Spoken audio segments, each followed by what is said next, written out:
Taste the Daily.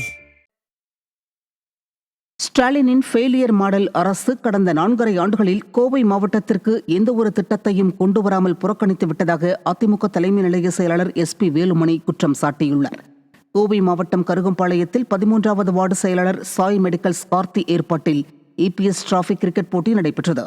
இந்த போட்டியின் நிறைவு விழாவில் அதிமுக தலைமை நிலைய செயலாளரும் முன்னாள் அமைச்சருமான SP வேலுமணி கலந்து கொண்டு வெற்றி பெற்ற அணிகளுக்கு பரிசு கோப்பைகளையும் பரிசு தொகைகளையும் வழங்கி பாராட்டினார்.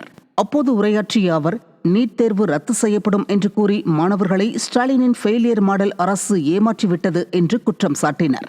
மேலும் கடந்த 4.5 ஆண்டுகளில் கோவை மாவட்டத்திற்கு எந்த ஒரு திட்டத்தையும் கொண்டு வராமல் ஸ்டாலினின் ஃபெயிலியர் மாடல் அரசு புறக்கணித்துள்ளது என்றும் அவர் தெரிவித்தார். முன்னதாக அதிமுக முன்னாள் அமைச்சர் SP வேலுமணி முன்னிலையில் மாற்றுக் கட்சிகளைச் சேர்ந்த 100க்கும் மேற்பட்ட இளைஞர்கள் அதிமுகவில் இணைந்தனர். கோயம்புத்தூர் மாத்தி அமைச்சிருக்கோம். இன்னைக்கு 10 கிலோமீட்டர் பாலை தமிழ்நாட்டில் இங்கே கிடையாது. இன்னைக்கு அவனோட பாலத்துக்கு நீதி வாங்கி கொடுத்து முடிய போகுது. இன்னைக்கு பாலங்கள், சாலைகள், கூட்டுக்குண்டு திட்டம், மத்திய திட்டம், ஏர்போர்ட் விரிவாக்கம் என்று செய்ய முடியாத சாதனைகளை பண்ண 6 காலேஜ் நான் கொண்டு வந்தேன். தமிழ்நாட்டில் இங்கே கிடையாது. 6 காலேஜ். பிரைவேட் காலேஜ் போனா இன்னைக்கு படிக்கிறதுக்கு 30,000 ரூபாய் ஃபீஸ், இன்னைக்கு 2,000 ரூபாய் ஃபீஸ்ல படிக்கிற மாதிரி 6 காலேஜ் கொண்டு வந்தோம். இதெல்லாம் பெரிய ரெக்கார்டு. இதெல்லாம் பண்ணக்கூடிய வாய்ப்பு கிடைச்சது, பண்ணணும். இந்த 4 வருஷத்துல முழுமையா கோவை மாவட்டத்தை புறக்கணிச்சிட்டாங்க. இன்னைக்கு எந்த திட்டமே நடக்கல.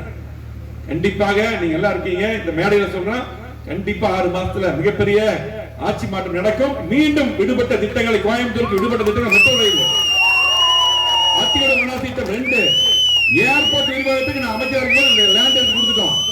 இந்த ஏர்போர்ட் விரிவாக்கம் பண்ணா நிறைய IT கம்பெனி தம்பிகளுக்கு நிறைய வேலை வாய்ப்பு கிடைக்கும். கிட்டத்தட்ட ஒரு 50,000 பேருக்கு வேலை வாய்ப்பு கிடைக்கக்கூடிய வாய்ப்பை உருவாக்கணும்.